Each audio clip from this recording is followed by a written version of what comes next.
ये इस समय कानपुर बार एसोसिएशन का चुनाव है 2023 का, जो एशिया का जाना माना एक चुनाव कहलाता है।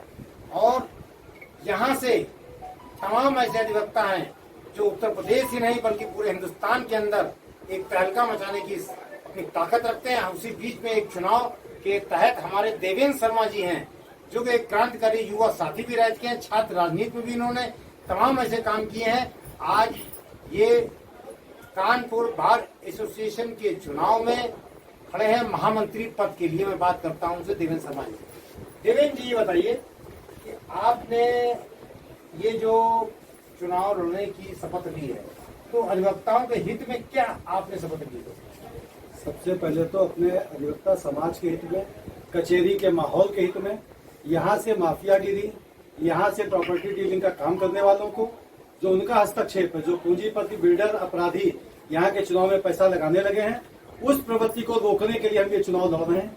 क्योंकि हमारी ये स्थिति नहीं कि इतना बड़ा चुनाव लड़े, लेकिन यहाँ हमारे भाइयों की ताकत पे, बहनों की ताकत पे आज हम ये चुनाव लड़ के ये संदेश दे रहे हैं कि यहाँ से माफियागिरी, गुंडागिरी, अराजकता का माहौल समाप्त करके प्रैक्टिसिंग अधिवक्ता के लिए प्रैक्टिसिंग का माहौल, प्रैक्टिस करने का माहौल, बार बेंच के बीच समन्वय स्थापित हो, कैसे स्थापित हो, इस पर विचार करके सबको साथ लेके चलने का प्रयास करने के लिए चुनाव लड़ रहे हैं। अच्छा, अभी वर्तमान की जो बार कमेटी है और एल्डर कमेटी, इसके बीच में एक विवाद चल रहा है, तो उस विवाद के विषय में क्या कहें? वो कह रहे हैं कि हम चुनाव अपने तरीके से करा रहे हैं, ये कह रहे हैं बार एसोसिएशन के लोग कि हम चुनाव स्थगित करा देंगे। देखिए, आज की तारीख में हम लोग कानून को जानने वाले हैं। संवैधानिक स्थिति है कि हमारे यहाँ एल्डर कमेटी संवैधानिक रूप से अपने पद पे काबिज है और उसने चुनाव का घोषणा करी है। चुनाव की घोषणा के तहत आज 25 और 26 को नामांकन और 8 अगस्त को मतदान होना है। अगर वो विधिक नहीं होती तो आज ये नामांकन नहीं होते, हम लोग उसमें भाग नहीं लेते। वो संवैधानिक पद पे बैठी हुई संस्था के लोग हैं, हमारे सम्मानित हैं, उनके द्वारा जो कार्यक्रम दिया गया उस कार्यक्रम के हम लोग चुनाव लड़ रहे हैं और वो संवैधानिक रूप से चुनाव करा रहे हैं, हम लोग उसमें सहभागी हैं। अपने अधिवक्ता बंधुओं और अधिवक्ता बहनों के लिए क्या संदेश देना चाहेंगे, क्या आपसे निवेदन करना चाहेंगे? मेरा अपना सभी अधिवक्ता भाइयों बहनों से हाथ जोड़ के यही निवेदन है कि आप एक मौका हमको अवश्य दें।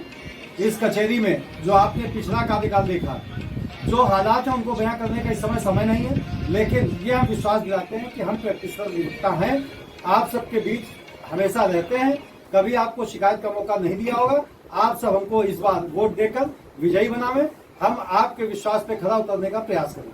अब हमारे बीच में देवेंद्र शर्मा जी के बहुत ही खास और यहाँ के संचालक, चुनाव इनके चुनाव के संचालक समझिए आप उनको, वो हमारे बीच में है। भाई साहब, आप पहले सर्वेश कुशवाहा जी, पूर्व महामंत्री हैं आप, आपका अनुभव क्या कहता है? देखिए, ऐसा है कि जिस चैम्बर में आप खड़े हैं, ये परम पूज्य हमारे पिता श्री राजेंद्र सिंह कुशवाहा जी का चैम्बर है और वो यहाँ के बहुत ही वरिष्ठ अधिवक्ता हैं और एल्डर्स कमेटी के वो चेयरमैन रह चुके हैं।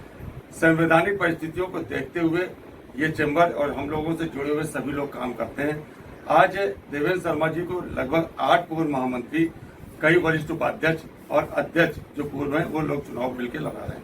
निश्चित रूप से कुछ ऐसा होगा इनके अंदर और इनके कार्यशैली के अंदर जिससे इतनी बड़ी तादाद में एक अच्छे लोग जो माने जाते हैं कचहरी में, जो न्यूसेंस के विरोध करने वाले लोग हैं, जो ओरिजिनल प्रैक्टिशनर और न्यूसेंस का विरोध करने वाले लोग हैं, हम लोग वो लोग इनको चुनाव लड़ा रहे हैं। तो निश्चित रूप से बहुत ही अच्छा भविष्य हम लोग सोच रहे हैं कि इनके लिए आप क्या लोगों से, अपने हमारी अपील है अपने सभी अधिवक्ताओं से, अपने सभी अधिवक्ता साथियों से, महिला अधिवक्ता गणों से कि इनको भारी बहुमत से विजयी बनाए और अच्छे कार्यकाल और वरिष्ठ अधिवक्ताओं का सम्मान तथा युवा अधिवक्ताओं के लिए जो भी योजनाएं हैं उनको सुचारू रूप से लागू की जा सके। मैं इन्हीं शब्दों के साथ अपनी बात समाप्त करता हूँ। धन्यवाद।